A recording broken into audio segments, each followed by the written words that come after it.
자, 여러분 교재 감가 수정 한번 보겠습니다. 자, 543페이지 보시면은 감가 수정 개념은 아까 우리 설명을 했는데 공식에서 자, 재조달 원가는 최유효 이용의 상태에 있어요. 그래서 재조달 원가는 최유효 이용의 상태인데 여기에 미달하면은 감가가 이루어지는 거예요. 그래서 재조달 원가를 감액, 감소하는 거죠. 감액 하회할 요인이 있는 경우에는 어떻게 돼요? 물리적 감가, 기능적 감가 또는 경제적 감가 등을 재조달 원가에서 뭐한다? 공제를 해야 돼. 그 금액을 구해서. 자, 공제해서 이 기준 시점에서의 대상 물건의 적정한 가액을 우리가 구하는 것을 감가 수정이라고 하는데, 여러분이 거기에 그 공제하여라는 용어가 나오는데 이걸 3년 전에 뭘로 출제했냐면요, 가산 더해주는 걸 출제했어요. 공제 빼주는 거죠. 공제는 공제에 동그라미 치고 기준 시점에 밑줄, 항상 신축 시점이 아니라 기준 시점이라는 걸 우선 고려를 해야 됩니다. 자, 그러면은 우선은 관련해서 여러분 교재 544페이지 보시면은 우선 감가 요인이 나오거든요. 이 감가 요인을 보면은 내부적 감가가 있어요. 자, 내부적 감가는 대상 물건 자체 내부에서 발생하는 감가인데, 자, 이것은 우리 기술적 측면에서 바라보는 감가예요. 자, 기술적 측면에서의 감가로서 여기는 두 가지가 있죠. 물리적 감가가 있고 또 뭐가 있냐면은 기능적 감가가 있다. 또 이 대상 물건 자체에 내부와는 관계가 없어요. 내부와는 관계없이 이번은 무슨 요인? 외부. 내부와는 관계없이 또 외부적 요인에 의해서 발생하는 감가가 있는데, 이 감가의 대표적인 게 뭐죠? 경제적 감가. 또 하나 덧붙이면 법률적 감가도 고려할 수 있다. 자, 물리적 감가. 말 그대로 물리적 상태의 변화로 인해서 부동산 가치에 손실을 가져와요. 자, 여러분 부동산 여러분 준공을 했어요. 사용에 따라 뭐가 돼? 점점 소모되거나 마멸돼요. 그리고 또 비바람, 풍우의 작용으로 인해서 시간이 경과함에 따라 뭐가 되죠? 노후화가 된다든지, 또 화재로 인한 뭐다? 전소가 된다든지, 예? 또 지진이나 홍수 등 같은 자연재해로 인해서 건축물이 일부 파괴되거나 손상을 입을 수 있어요. 이런 것은 다 무슨 감가로 간다? 물리적 감가라고 해요. 자, 여러분 그 며칠 전에 그 어젠가 뭐 불을 이천에 놨잖아요. 냉동창고. 그거 나면 그 화재로 인해서 전소가 되죠. 그럼 가치가 뭐 떨어져요. 물리적 감가, 그런 거는. 자, 그 다음에 기능적 감가는 이 물리적 상태의 변화는 별도예요. 말 그대로 기능적으로 효용, 유용성 효용이 감소함에 따라 부동산 가치에 손실을 가져와요. 예를 들어서 여러분 건물의 형이 어떻게 돼? 최신이 아니라 오래됐다, 구식화됐다든지, 그리고 설계 면에서 불량하다, 설비 면에서 부족하다, 또 디자인이 악화된다. 자, 부지와 건물이 적응을 못한다. 예를 들어서 건축 면적에 비해서 어떻게 돼? 주차장 대지 면적이 협소해서 건물의 가격이 떨어진다. 이런 것은 기능적 감가예요. 예를 들면 기계의 능률이 떨어진다. 이것도 기능적 감가. 자, 기능적 감가, 물리적 감가, 이 두 가지는 무슨 측면? 기술적 측면에서 보면 무슨 감가? 내부적 감가. 그럼 내부적 요인과 관계없이 외부적 요인에서 발생하는 경제적 감가거든요. 대표적으로 뭐죠? 여러분 부동산에 속한 지역, 아까 뭐라고 배웠죠? 우리 감정평가의 대상이 된 부동산에 속한 지역을 인근 지역이라고 배웠잖아요. 인근 지역이 쇠퇴하면 그 지역 내 부동산 가치도 뭐해? 하락을 해요. 자, 여러분 어떤 지역이 폐강이 된다, 광업이 발달하다가 폐강이 되면 그 지역에 부동산 수요가 뭐한다? 감소하면서 가치도 떨어지죠. 이게 무슨 감가? 경제적 감가예요. 또 평가 대상 물건의 시장성, 시장성은 매매 또는 임대될 가능성인데 이게 점점 줄어들어요. 그러면 부동산 가치도 하락을 해요. 또 부동산에 속한 지역의 외부 환경과 어울리지 못해. 이런 공업지역 안에 주택이 있으면 공업지역에 어울리지 못하기 때문에 주택 가격은 하락하죠. 이것을 무슨 감가? 경제적 감가. 예? 이런 사례 같은 것도 잘 보면서 어디 속하는가. 또 예외적으로 또 법률적 감가. 법률적 측면에서 소유권이 불완전하다. 법률적으로 감가가 발생한 거죠. 뭐 이런 것을 우리가 볼 수 있는데, 자, 감가 요인이 있어요. 자, 그러면 내용연수가 나오는데, 내용연수는 546페이지로 오시면은 이 감가상각 자산의 수명이에요. 수명.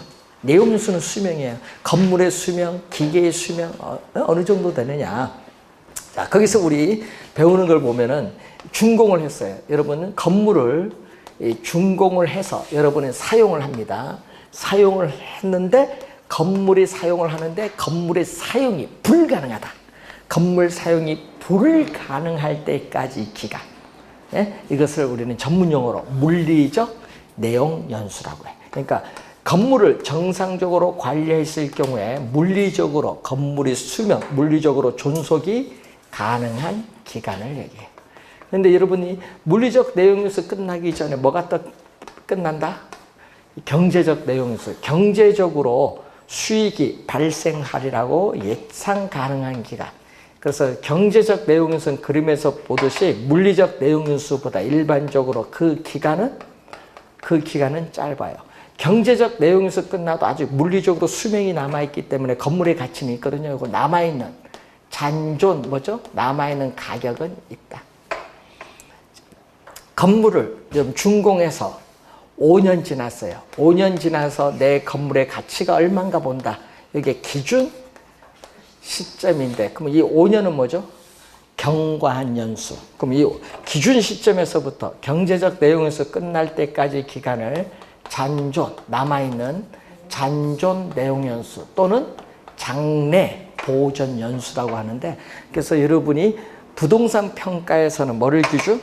부동산 평가에서는 경제적 내용 연수를 기준해서 이 잔존 내용 연수를 중시해요. 부동산 평가에서는. 물리적 내용 연수를 기준하지 않고 뭐를 기준? 부동산 평가에서는 경제적 내용 연수를 기준한다. 이렇게 보시면 되겠습니다. 자, 우선 시험 문제 올해 출제가 예상되는 부분이 있거든요. 또 이 감가 수정 방법인데, 이게 올해 또 출제가 예상되는 또 중요한 부분인데, 자, 최근에 계속 시험 문제는 여기서 계산을 계속 출제를 하고 있어요. 감가 수정 방법. 자, 감가 수정 방법인데, 자, 평가 대상 물건으로부터 직접 구하면 뭐죠? 평가 대상 물건으로부터 직접 구하면 직접법. 직접 못 구해요. 그럼 뭐가 돼? 사례를 수집해서 구하면 뭐다? 간접법. 직접 못 구해서 사례를 수집하면 간접법이에요. 자, 그럼 직접법에는 내용 연수가 있죠. 여러분, 이때 내용 연수는 아까 어떤 거죠? 경제적 내용 연수를 말해요. 자, 내용 연수법에는 뭐가 있냐면 정액법, 그리고 정률법, 상환 기금법, 이 세 가지가 있어요. 그리고 또 관찰 감가법, 또 분해법. 주의할 것은 분해법은 지금 원가법에 뭐에서 배우고 있다? 감가수정 방법에 보인다. 분해법은 원가법에서의 감가수정 방법에서 있다는 거 기억해 두시면서, 자, 우선은 시험 문제 최근에 계산 문제는 어디서 출제하고 있습니까? 최근에 계산 문제는 정액법, 여기서 출제를 하고 있죠. 그래서 계산 문제를. 정액법은 왜 그러냐면 건물, 구축물 등의 평가에 적용하고 기계, 기구 등의 동산에 적용하는 정률법, 광산, 건물 등에 적용하는 뭐다? 상환기금법. 뭐 이렇게 있는데, 자, 그러면은 우선 정액법은 이제 정액은 일정한 금액이거든요. 일정한 금액. 평가 대상 물건의 가치가 매년 일정한 금액, 정액 일정한 금액씩 감가, 가치가 감소합니다. 감가된다는 전제하에 구하는 방법이 바로 뭐다? 정액법. 그런데 여러분 계산 문제를 출제하니까 공식은 꼭 기억을 해야겠죠. 매년의 감가액. 매년의 감가액은 이 기준 시점에서의, 자, 기준 시점에서 뭐다? 재조달 원가에서 경제적 내용 요소 끝났을 때 남아있는 뭐다? 잔존 가격을 빼준 것을 뭘로 나눠준다? 경제적 내용 연수로 나눠줘.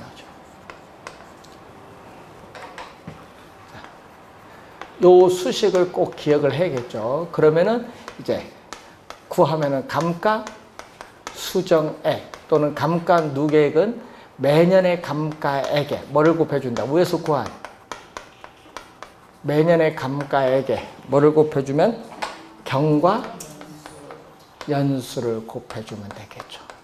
그럼 시험 문제는요, 우리가 뭐를 구하는 거 내는 거야? 결국은 시험 문제 요거 구하는 거 출제하는 거 아니야? 적상가액.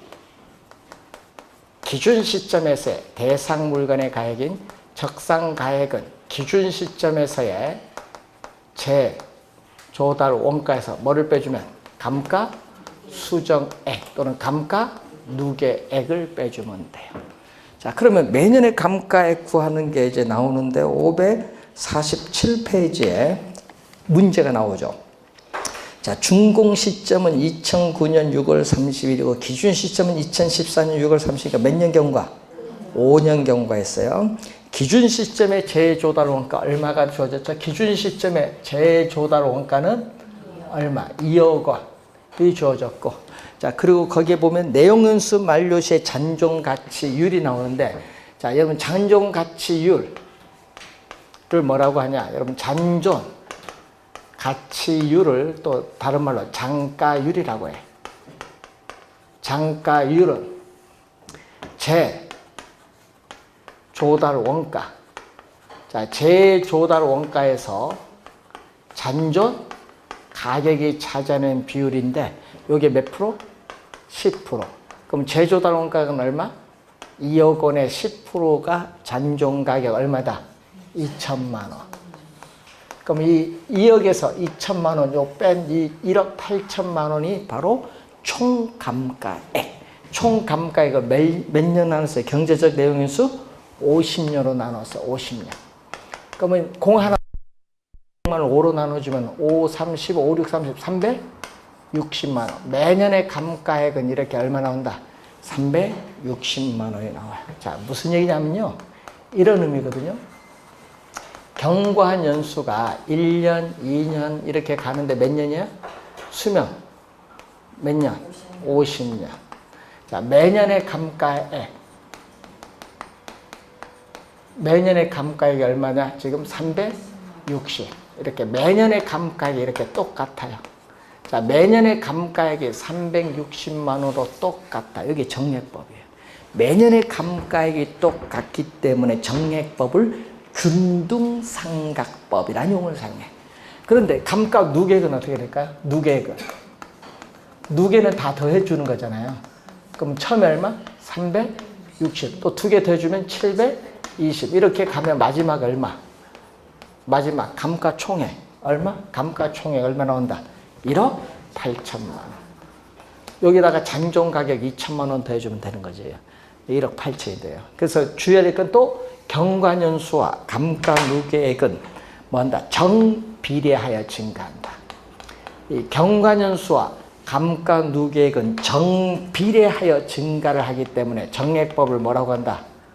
직선법이라고 해요. 자, 여러분 건물이거든요. 건물.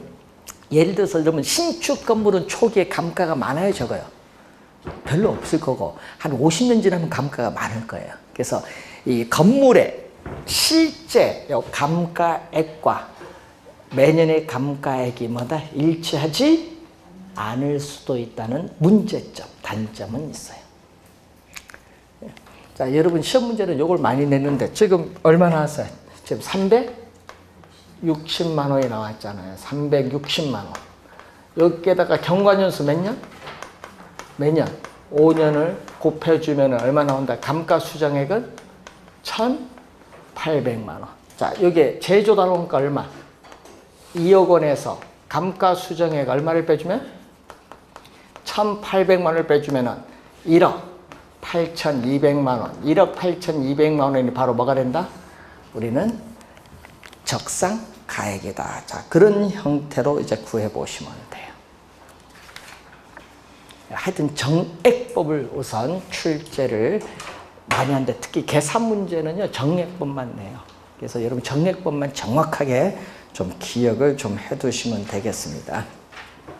자, 정률법으로 한번 가볼까요? 정률법은 기계장치 등의 동선에 적용하는데 대상 물건의 가치가 매년 일정한 비율로 감가된다는 전제하에 구합니다. 자, 여러분 교재 한번 볼까요? 548페이지에 자, 거기 기출문제 한번 봅니다. 원가법에 의한 공장 건물의 적상가액을 구하는데 자, 신축 공사비는 얼마? 8천만 원. 자, 여러분이 신축 공사비입니다. 그러니까 신축 공사비는 기준 시점이 아니죠. 자, 기준 시점에 재조달 원가를 구해야 돼요. 기준 시점에 재조달 원가는 신축 공사비 얼마? 8천만 원이죠. 자, 8천만 원인데 준공 시점은 얼마? 2015년 9월 30. 그리고 기준 시점은 2017년 9월 30이니까 몇 년 경과? 2년 경과인데 2015년 때 얼마? 100. 2015년 9월에 100을 건축비 빚을 받는데 2년 동안 얼마 올랐어요? 2년 동안 25% 상승했네. 125니까 25% 상승했죠. 자, 얼마? 요거 20, 여기 5로 나눠주면은 여기 20이고 여기는 25죠. 그러면 4분의 5. 4분의 5예요. 요게 약분하면은 4분의 얼마? 5. 분모분자 25로 나눠주면 4분의 5가 돼요. 그럼 얼마? 우리는 8호 40을 4로 나누니까 얼마? 1억. 1억 원. 기준 시점의 재조달 원가는 얼마다? 1억 원이 돼요. 우선 1억 원. 기준 시점으로 고쳐야 됩니다. 항상. 기준 시점. 자, 그리고 전년 대비 장가율이 몇 프로? 70%. 자, 여러분이 감가율과 잔존가치율, 그러면 장가율은 잔존가치율인데 요거 더해주면 얼마? 1. 지금 여기 몇 프로? 70%면은 요건 몇 프로? 30%. 합치면 100%. 1. 되겠죠? 그럼 감가율이 얼마? 감가율이 30%다. 그러면 한번 볼까요? 거기 또 볼까요? 박스 안에 신축 공사비는 준공 당시에 재조달 원가로 적정한데 감가수정 방법은 공장 건물이 설비에 가까운 시설을 고려해서 정률법을 적용한다. 자, 정률법을 적용하는데 1년. 보세요. 1년 경과했어요, 여러분이. 자, 1년 경과하면 매년의 감가액은 얼마? 매년의 감가액은 자, 지금 1억 원이죠? 1억 원이 몇 프로 감가됐어요? 감가율 몇 프로? 30%. 얼마? 3천만 원. 1억에 30%. 그럼 전년도 말 가격은 얼마? 전년도 말 미상각된 금액 가격은 1억에서 3천만 원 빼니까 얼마 나오죠? 1년 지났더니 공장 건물은 7천만 원 가치밖에 안 돼. 그럼 다시 1년 지나면 얼마? 7천에 몇 프로? 7천에 30%, 73, 21, 2,100만 원. 그럼 또 7천만 원, 2,100 빼주면 얼마? 4,900만 원. 이런 식으로 계속 가는데 지금 뭐라고 하는 거야? 2년. 2년이 경과했을 때 가치 얼마? 4,900만 원 정도. 원리를 묻는 거예요. 제가 원리를 가지고 설명한 건데 주의해야 될 거는 첫 해에 감가액이 가장 많고 기간이 경과할수록 감가액은 감소해요. 체감합니다. 그래서 매년의 감가액은 뭐한다? 체감하고 있어요. 또 기계의 능률이 높은 초기에 상각액을 많이 하기 때문에 어떻게 돼요? 우리는 투자한 자본을 초기에 안전하게 빠르게 회수할 수 있는 장점을 가진 게 무슨 방법? 정률법.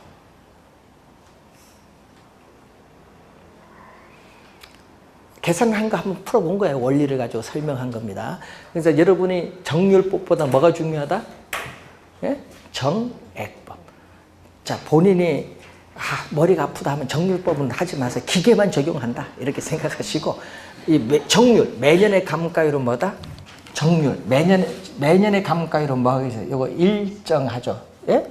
일정한데 매년의 감가액은 뭐한다? 체감한다. 여기는 매년의 감가액은 일정하지만 밑에는 매년의 감가액은 뭐? 체감한다.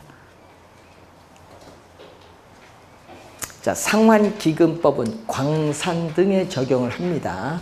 자, 보시면은 여러분 교재 549페이지 중간에 보시면은 대상 물건, 예를 들면 광산 건물이다.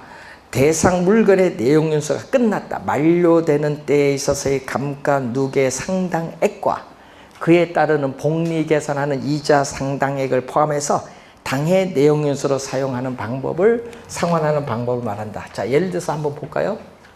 이런 의미거든요. 자, 기준 시점 우리 관련해서 광산 수명 100년이다. 자, 광산 건물 수명 100년인데 매년 회수되는 감가액을 국공채와 같은 안전한 자산에 투자를 해요. 그럼 뭐가 발생해요? 국공채에 매년 투자하는 금액은 원금이고요. 복리 계산에 따라 뭐가 붙어? 이자가 붙죠. 그러면 광산 건물 100년 수명이 다 됐어요. 여러분, 광산 건물 회수된 거 국공채 투자했어요. 광산 건물 수명 100년이 다 됐을 때 국공채 투자는 원금 이자, 예? 총 합계, 원리금의 총 합계와 뭐가 광산 수명 다 됐을 때 감가 누계, 매년 회수되는 금액 감가액을 다 더해주면 되잖아요. 요거 서로 뭐 하게끔? 같게끔. 서로 같게끔 매년 일정한 금액을 상각하는 방법이 바로 상환기금법이야. 그러니까 매년 일정한 금액을 상각하잖아요. 내용연수를 보면은 정액법도 이렇게 정액법도 일정한 금액을 이렇게 상각을 하는데 상환기금법도 이렇게 일정한 금액을 상각해요. 매년에 감가액을 보면. 그런데 어리가 많죠? 지금 그림에서 보니까 정액법이 많은데 요 차이가 뭐가 있다? 아까 얘기했듯이 복리 계산에 따른 뭐가 차이? 이자가 차이 있어요. 이자 차이. 둘 다 일정한 금액을 생각하는데 뭐의 차이? 금액 차이는 이자가 차이가 있다. 그리고 정률법은 이렇게 내려와요. 그러면 처음에 어리가 많아요. 처음에는 초기에 제일 많은 거 정률법, 제일 적은 거는 상환기금법, 초기에 감가액. 자, 하여튼 우리는 이 상환기금법은 그 개념이 2번 출제해서 13회 시험과 23회 시험에 개념만 2번, 계산은 모르셔도 돼요. 개념만 2번 출제를 또 했습니다. 자, 그리고 넘어와서 관찰 감가법 있죠. 자, 여러분 누가 관찰하는 거? 감정평가사. 자, 감정평가의 주체인 감정평가사가 평가 대상 물건을 뭐 한다? 직접 관찰을 해요. 직접 관찰해서 감가 요인과 감가액에 반영하는 방법이에요. 여러분 직접 관찰합니다. 그래서 평가 대상 물건의 개별적인 상태를 직접 관찰해서 감가 요인에 반영할 수 있는 장점이 있어요. 세밀하게 관찰해서 반영할 수 있는 장점이 있는 반면 단점은 뭐죠? 안에 있는 외부에서 관찰하기 어려운 기술적 측면의 하자, 물리적, 기능적 이런 기술적 측면의 하자는 놓치기 쉬운 단점이 있어요. 관찰하면 경제적, 법률적은 우리 관찰하기 쉬운데 기술적 측면의 하자는 놓치기 쉽고요. 또 문제가 뭔지 아세요? 우리 감정평가사의 경험과 또 능력, 지식, 능력에 좌우되기가 쉬워요. 그래서 뭐가 돼? 주관 개입의 여지가 많다는 단점이 있어요. 객관적이지 않아요. 주관 개입 여지가 많다는 또 단점이 있어요. 평가사마다 경험 능력이 다 다르잖아요. 초짜하고 30년 베테랑하고 다를 거 아니에요.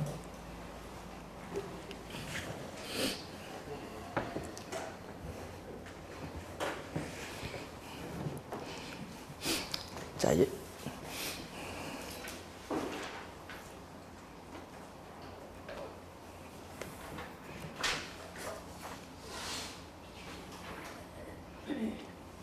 자, 여러분 교재에 550페이지 오시면 분해법이 나오죠. 자, 우리 감가 요인 아까 여기서 봤네. 저기 감가 요인 분해법을 보면요. 감가 요인을 내부적, 외부적 감가로 분해를 했어요. 그럼 내부적은 다시 물리적, 기능적으로 분해했어요. 또 물리적은 또 분해. 분해. 그러니까 어떻게 분해되느냐? 그것을 우리 분해법을 볼 때 치유하는 데 드는 비용. 자, 여러분이 수리수선을 하는데 비용이 들어갈 거 아니에요. 이 치유하는 데 드는 비용과 치유 후에 부동산 가치 상승분을 비교했는데 뭐가 더 컸다? 이게 더 컸다. 치유 비용이 컸느냐? 이게 컸느냐? 우회가 크면 비용이 많이 들면 비용을 투입을 해서 치유를 하지 않을 거고 밑에는 치유를 하겠지. 자, 요 조건에서 그러면은 물리적으로 감가가 발생을 했어요. 노후화가 되면은 어떻게 돼요? 이제 비용 투입을 하느냐, 투입한 이후에 가치가 오르냐 비교를 했을 때 치유의 가치 상승분이 크면 비용을 투입을 해서 뭐 한다? 치유를 해. 그러니까 치유 가능한 감가가 돼요. 근데 치유 후에 가치 상승분보다 오히려 비용이 많이 든다. 비용이 많이 들면 비용을 투입해서 고칠 필요가 없죠. 이때는 치유가 뭐다? 불가능한 감가가 돼. 치유가 불가능한 감가. 예? 자, 그리고 또 뭐가 있냐? 기능적으로 우리 감가는데, 자, 여러분 이 기능적으로 뒤떨어진 부분을 우리는 비용을 투입을 해서 최신 것으로 교체하느냐 이제 봐야 되는데, 또 치유의 가치 상승분이 크다. 그럼 비용을 투입해서 또 뭐 치유를 하겠죠. 치유 가능한 감가. 근데 치유 비용보다 치유 후에 가치 상승보다 비용이 많이 든다. 그럼 우리 비용을 투입을 해서 개량하지 않겠죠. 치유가 불가능한 감가. 그래서 이런 물리적, 기능적 감가인 내부적 감가는 치유 가능, 불가능으로 구분할 수 있어요. 그런데 문제는 대상 물건 자체와는 관계없이 외부적 요인에서 발생하는 경제적 감가는 외부에서 발생하기 때문에 이건 치유 자체가 뭐다? 치유 자체가 불가능하다. 치유 자체가 불가능한 감가예요. 그래서 요 각각에서 감가액을 구합니다. 여러분 치유 가능한 여기서 감가액, 여기서 다 감가액을 전부 다 구해. 다 구해서 요걸 전부 다 더해줘서 감가 누계액을 구하는 방법을 전문용어로 뭐라고 한다? 분해법. 분해법. 분해법의 개념이 거기 나와 있습니다. 분해법은 원가법에서의 감가 수정 방법에 속한다는 것을 확인을 좀 해두시면 되겠습니다.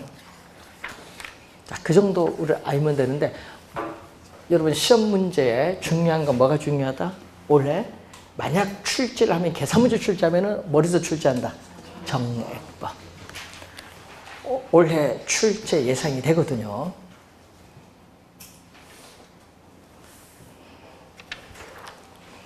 자, 여러분 교재 556페이지로 가서 비교 방식. 비교 방식은 요거에서 나옵니다. 시장성. 여러분 시장성이라는 것은요, 시장에서 어느 정도의 가격으로 거래되고 있느냐, 시장에서 거래되는 가격이 얼마냐, 이 시장성의 원리를 근거로 해요. 그래서 이거는 시장에서 수요와 공급에 의해서 가격이 결정되는 어떤 특징? 균형 가격의 특징을 가져요. 시장에서 수요 공급에서 가격이 결정되는 이 균형 가격의 특징인데, 자, 여기서 나타나는 방식이 무슨 방식이죠? 비교 방식이 나타나요. 비교 방식.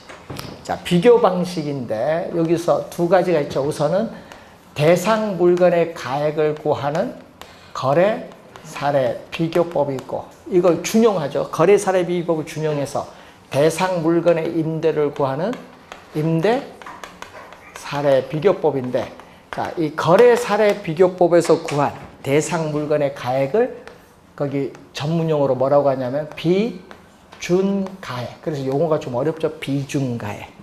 유추가격이란 얘기예요. 그 임대사례비교법에서 구한 대상 물건의 임대료를 비준 임대료라고 해요. 자, 그런데 문제는 여기다가 또 하나가 더 있다는 거지. 뭐가 있다? 토지. 자, 감정평가업자는 토지를 감정평가할 때는 뭐를 적용한다? 공시지가기준법을 적용한다. 여러분, 여기서 주의를 해야 될 건 요겁니다. 위에, 여기 보세요. 비교법 하니까 시험에 29회 2년 전에 또 여기 뭘로 출제했어요? 비교로 출제했어요. 공시지가 비교법 출제한 거야. 비교법이 아니에요. 무슨 법? 기준법. 2년 전에 또 출제했어요. 그때부터 틀린 사람 많이 있습니다. 공시지가 기준법에서 구한 대상 물건의 가액, 대상 토지의 가액이 얼마냐, 요걸 구하는 거죠.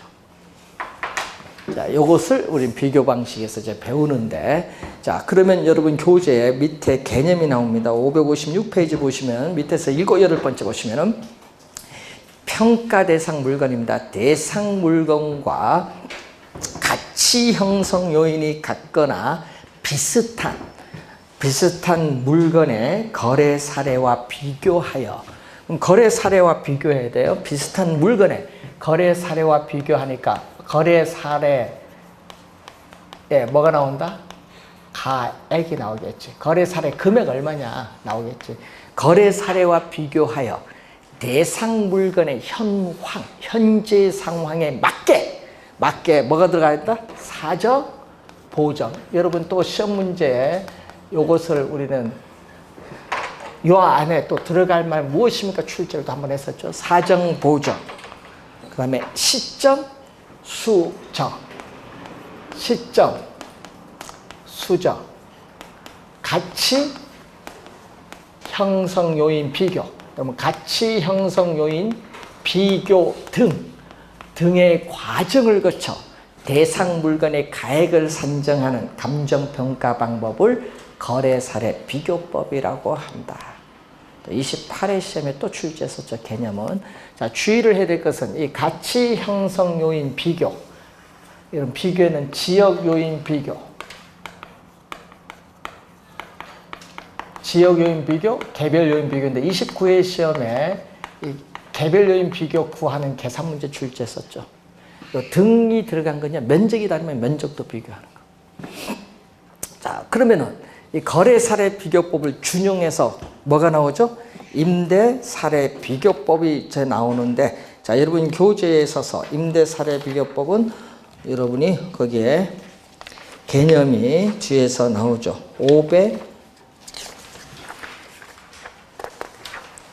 569페이지에 나오네요. 569페이지 보시면은 임대 사례 비교법이 나와요.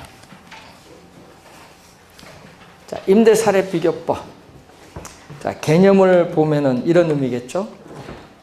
자, 또 평가 대상 물건입니다. 대상 물건과 가치 형성 요인에 같거나 비슷한 물건에 뭐와 비교하여? 이번은 임대 사례와 비교해요.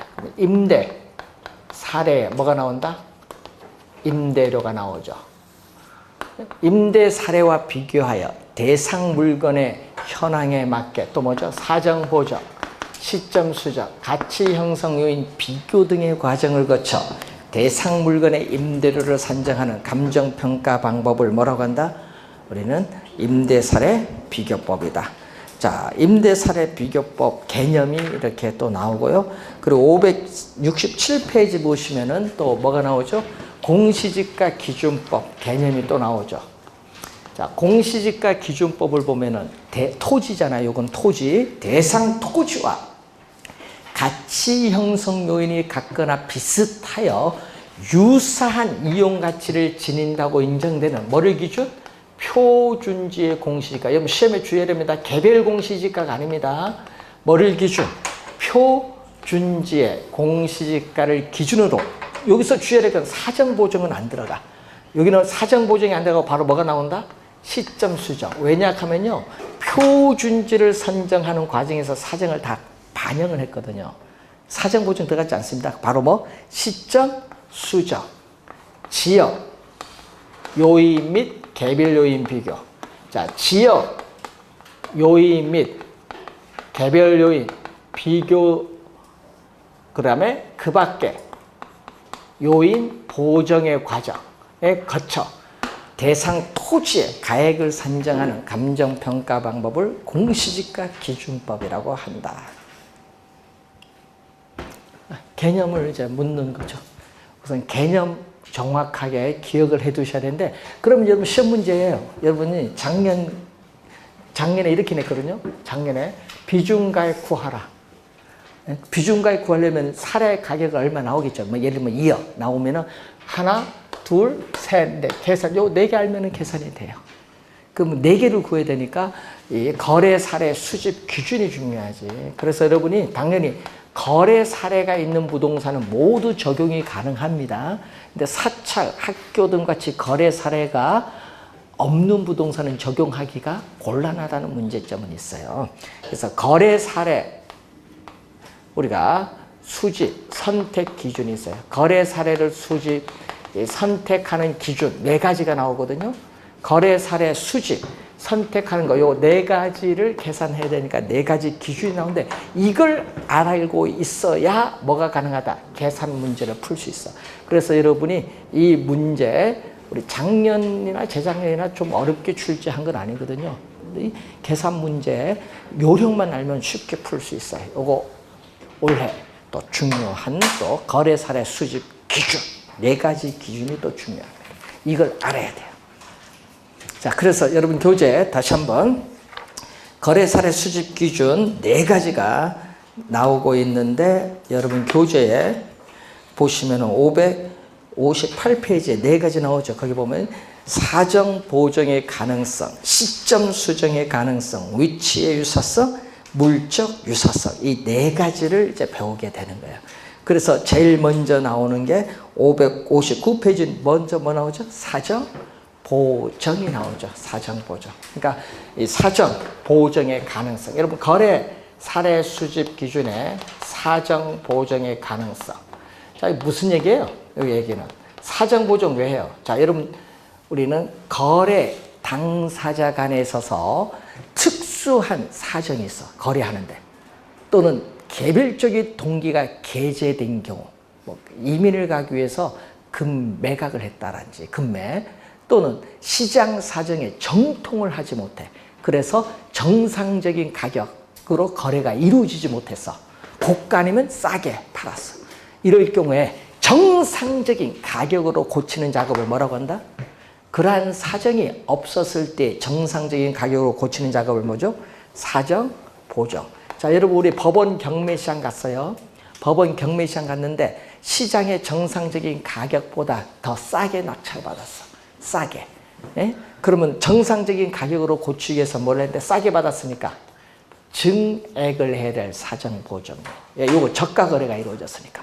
근데 또 정상적인 가격보다 비싸게 매입을 했어. 고가 거래면 어떻게 돼? 정상적인 가격으로 고치기 위해서는 또 싸게 감액을 해야겠죠. 고가 거래일 때는 뭐 해야 돼? 감액. 저가 거래일 때는 뭐? 증액. 2가지예요. 뭐 증액을 할 거냐? 감액을 할 거냐? 사정 보정 요인은 2가지. 정상적인 거래면 관계없죠. 그래서 사례 물건은 정상적인 것 또는 정상적인 것으로 보정이 가능한 사례를 수집을 해야 됩니다. 정상적인 것으로 보정이 못한다. 그럼 사례 수집 못해요. 하여튼 정상적인 것으로 보정이 가능해야 된다는 겁니다. 자, 그러면은 우선 이 사정 보정의 요인을 이제 구하는데 계산 문제. 그럼 사정 보정치 어떻게 구하느냐? 자, 사정 보정치는 정상적인 가격, 시장 가치죠. 시장 가치는 100%의 기준이에요. 분모는 항상 여러분 주의해야 됩니다. 분모 사례인데, 자, 사례 부동산 여러분 정상적인 시장 가치 100으로 봤을 때, 그러면 사례 부동산에서 알파는 사정 보정률이거든요. 몇 프로 정도 사정 보정할 거냐? 사정 보정률 뭐 10%냐 5%냐. 근데 고가 거래일 때는 뭐다? 플러스. 여러분 고가로 거래가 이루어졌다. 고가일 때는 뭐가? 플러스로 들어와요. 그런데 저가 싸게 거래가 이루어지면 어떻게 돼? 저가일 때는 뭘로 들어온다? 마이너스로 들어온다. 고가일 때는 플러스, 저가일 때는 뭘로? 마이너스. 요거 알면은 이제 푸는데, 자, 여러분이 또 3년 전에 요거 출제했었죠. 자, 정상적인 시장 가치에 비해서 사례 부동산이 20% 싸게 거래했다. 싸게 거래가 되면 얼마? 마이너스. 그럼 얼마? 80분의 얼마? 100. 분모분자 20으로 나눠주면 2, 5, 4. 4분의 5는 1.25. 3년 전에 출제한 문제. 그러니까 저가일 때는 뭘로 들어간다? 마이너스. 고가일 때는 뭘로? 플러스. 하여튼 100% 기준이에요. 100% 기준. 자, 여러분 교재 560페이지로 와서 자, 사례 거기 봅니다. 자, 사례 문제 있어요. 대지 면적 800제곱미터의 나지를 얼마에 거래가 됐다? 8,600만 원에 거래 구입을 했으나 이것은 인근 유사 규모의 표준 획지보다 고가로 매매된 것으로 봤다. 고가의 동그라미, 고가입니다. 표준 획지 시장 가치는 얼마? 제곱미터당 100만 원으로 조사를 했다. 사정 보존치 얼마냐? 자, 여러분 이제 고가죠. 얼마? 8억 6천만 원이 고가잖아요. 이거 고가인데 뭐를 했어? 사정 보정을 했겠지. 사정 보정을 하면 정상적인 가격이 나오죠. 얼마? 800 제곱미터인데 제곱미터당 얼마? 제곱미터당 100만 원으로 조사되었다. 정상적인 가치. 그럼 얼마가 나오죠? 이게 8천만 원이 되겠죠. 8천만이 아니고 8억이죠. 8억. 그러면 사정보정치는 얼마? 사정보정치는 자, 요 고가로 거래가 이루어졌는데 요 고가잖아요. 사정보정했더니 정상적인 시장 가치다. 그럼 사정보정치는 얼마? 8억 원을 뭘로 나눠주면 돼? 8억? 요거 전자계산기 누를 순 있죠? 8억 누르고 나누기 8억 6천 하면은 거기 얼마 나와요? 답이 나오죠. 0.930이 나온다. 제일 빠르게 푸는 거. 사정보정치다. 자, 우선 아까 얘기했지만 또 사정보정할 때 표준지, 여러분 이 표준지 공시지가를 사례로 수집하면요 이미 표준지를 구하는 과정에서 사정보정을 다 감안을 했거든요. 그래서 표준지 공시지가를 사례로 수집할 때는 사정보정할 필요가 없다. 자, 우선 사정보정치 하나 배우셨고 우리 잠시 쉬고 여러분 교재 561페이지에 시점 수정 들어가겠습니다.